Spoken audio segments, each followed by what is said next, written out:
Hey guys, JK here, back with another Alchemist Code video. You may be wondering why I'm sitting on a Gilgamesh screen right now, and it's because somebody left a comment actually in one of my previous videos asking which character is better, Gilgamesh or Laharl.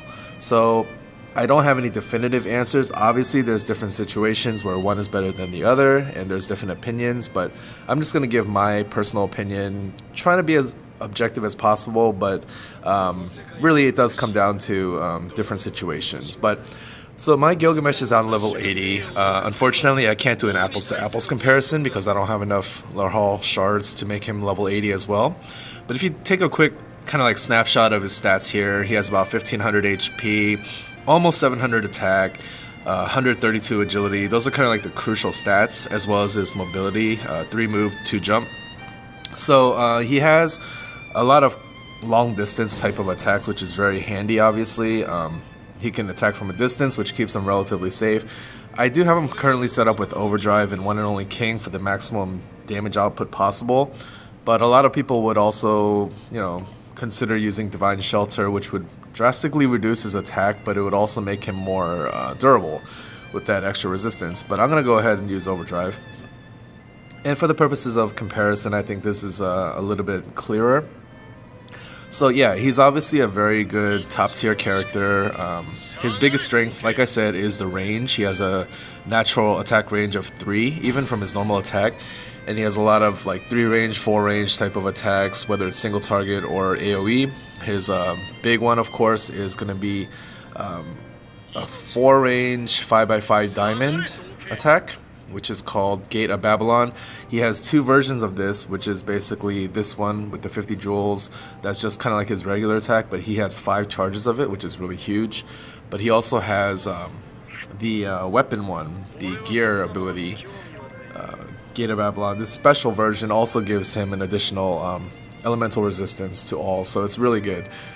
So yeah, that's pretty much, he's very versatile, obviously, but well, actually, I shouldn't say that. I mean, I meant that he's good in a lot of situations because of his range and his overall strength, but he is not all that versatile in the fact that he only does physical attacks and he always does thunder. So that's something to keep in mind. And I think I'm a little bit tipping my hand already, but let's go to Laharl, who I do think is better than Gilgamesh. Again, they're both top tier characters. We're talking about, you know, small differences here. But if you look at his stats, even at level 75, he has almost the same amount of HP, even more attack, and way more agility than Gilgamesh does, so 166. He also has more mobility, 4 move, 3 jump versus 3 and 2. The downside to him is that he is only melee range. Oops. He's a melee range character, so he doesn't have that advantage that Gilgamesh does, but I mean, with that kind of mobility and speed, it's not that much of a huge issue. So yeah, stat-wise, they're pretty similar actually. I kept thinking that Gilgamesh was going to be a lot more durable, and he is with divine shelter, but then you're also going to be sacrificing that offensive capability. But if you make them more like offensive minded, then Laharl clearly comes out on top, I think. So his abilities are more versatile than Gilgamesh because he not only has physical attacks, he also has a magic attack. He has fire element naturally, and he can double up on that with his gear ability, which is a 5x5 diamond around him. Also gets rid of any status ailments on himself. But it also has a fire element attached to this as well, so he can double up on fire. He can do a mix of fire and dark based on his abilities. And also he has a magic attack thrown in here too. Overlord's Wrath.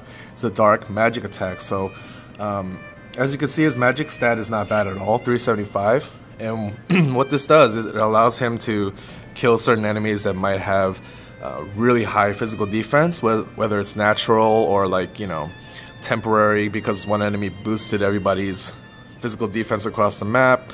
Things like that. He's more versatile and can take care of those kinds of enemies easier. So, and he has the same kind of like, you know, 4 range 5x5 diamond AoE attack, as you all know.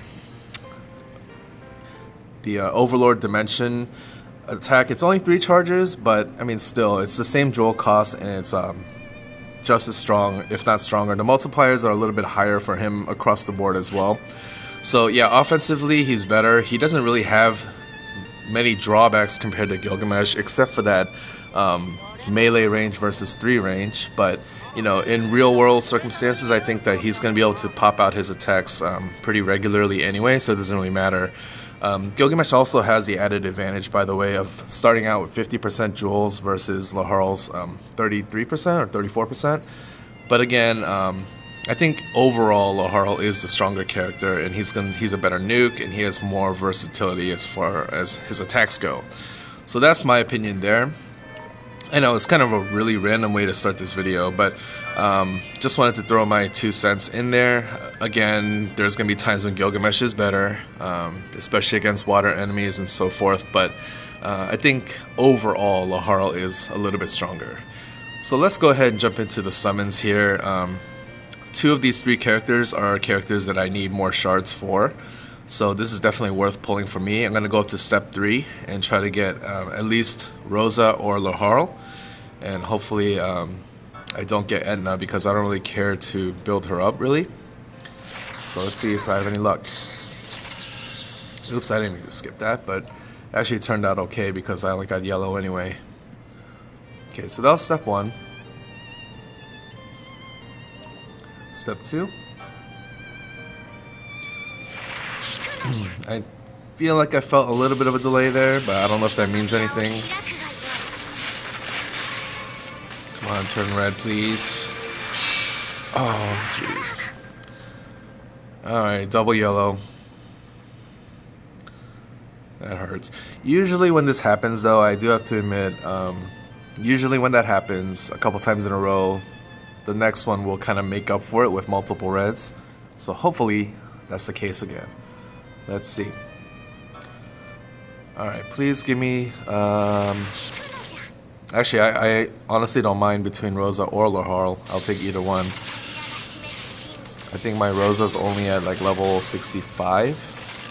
So yeah, I'd like to get her up to job 3. Okay, possibly only 1 red, unless one of those yellows turns into a red. Oh, man. I got the one that I didn't need. I mean, she's cute and all, but that sucks. Unless I still get a red.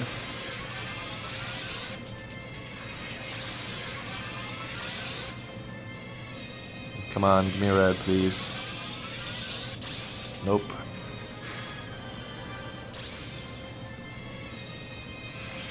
Any luck? Yes. Yes! Oh, okay, thank goodness. Wow, I feel like I got really lucky there. Okay, that totally saved the pull. Granted, 25 Rosa shards was not really worth 3 separate pulls, but it's a really it's a relief that I got at least that much. So anyway, thank you guys for watching. Let me know what you guys think between Gilgamesh and Laharl.